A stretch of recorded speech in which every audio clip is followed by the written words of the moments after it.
just add a note to this previous recording.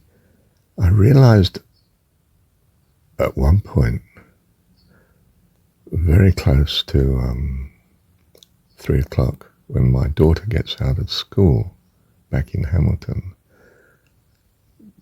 that I'd not covered her friend, a year younger, Max, who I also give a lift to home, not covered his parents to pick him up, which they could do at a push. So I was rushing to the station at the time,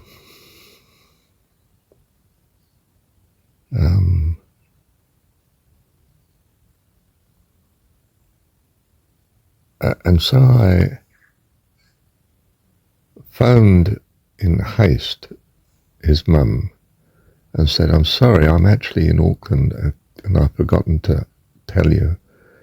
Could you pick your son up, And she said, "Well, I'll have to, won't I?"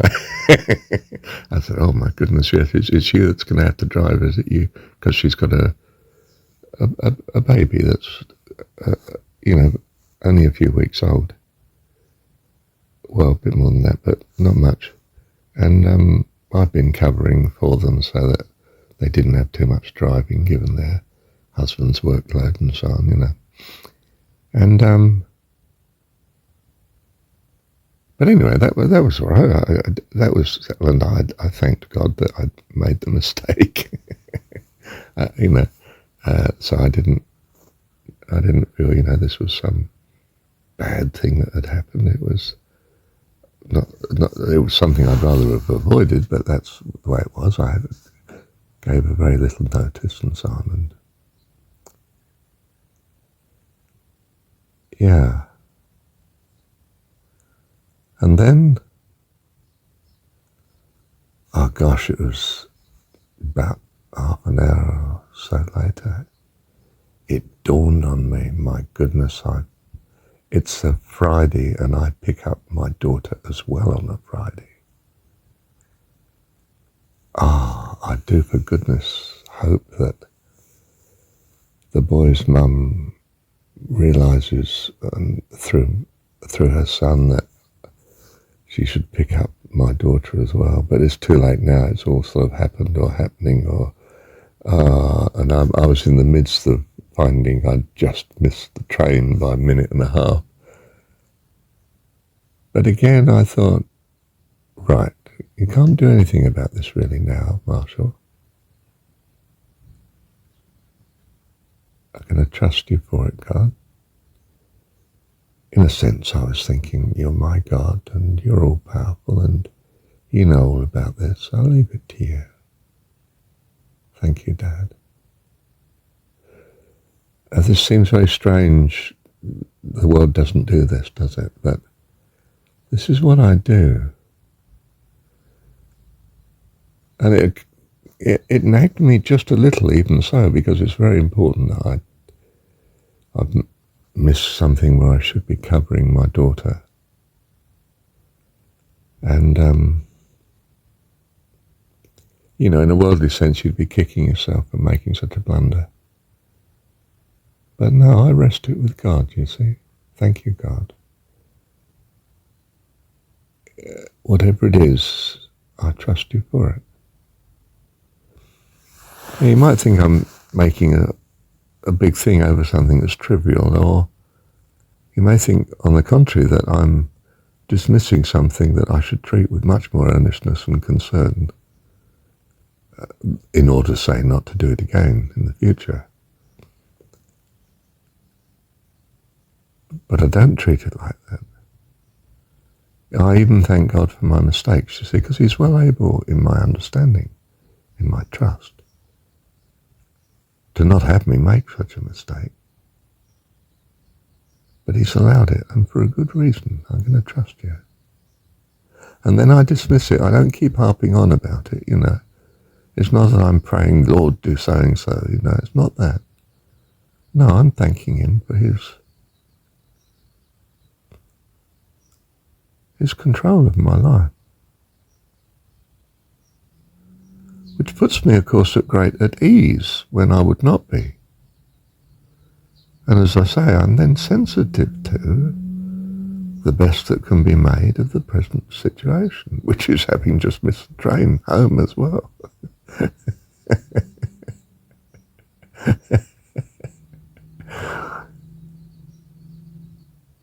And he makes the day better and better with, chats on the waiting and the train being late with a fire, and it's not a problem. The day was a great blessing instead of a whole series of minor frustrations.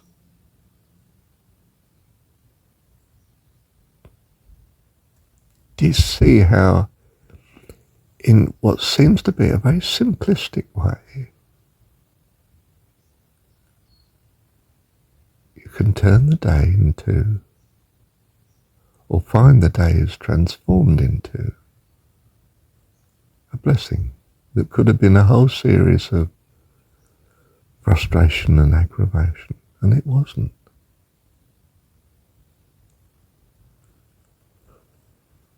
Now you do that each day with as big difficulties that do come as you can still manage, and you find your life is being transformed.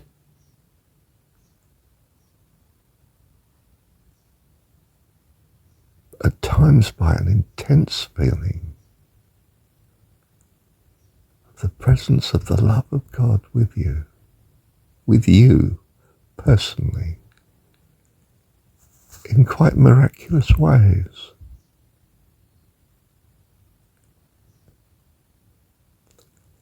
You feel you can face, I was going to say, because I'd been to a funeral a few days ago, well, a memorial service.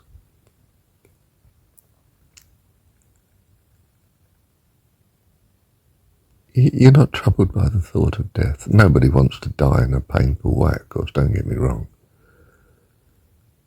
But the notion of death and there not being any future is not with you at all.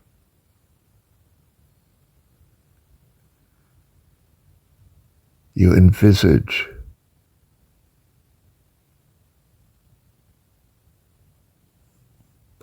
an afterlife, to put it in those terms, heaven, if you like, in traditional religious terms, for which this life of the transitory is incredibly worthwhile, eternally worthwhile, for it brings you to the love of God. And perhaps you have to stay here long enough for that to happen. Perhaps you have to come back many times, or to a place similar to this, like the Eastern peoples believe. I don't know. Hope not. But if it's necessary, okay. In a sense, do you see? So I find this practice of thanking God for what seems to be bad, that in a sense it's just there to help us learn and understand what we truly value.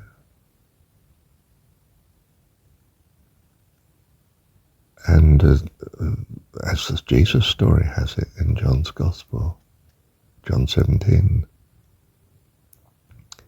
that we come to know God here in this turmoil of experiences. Thank you, Heavenly Dad.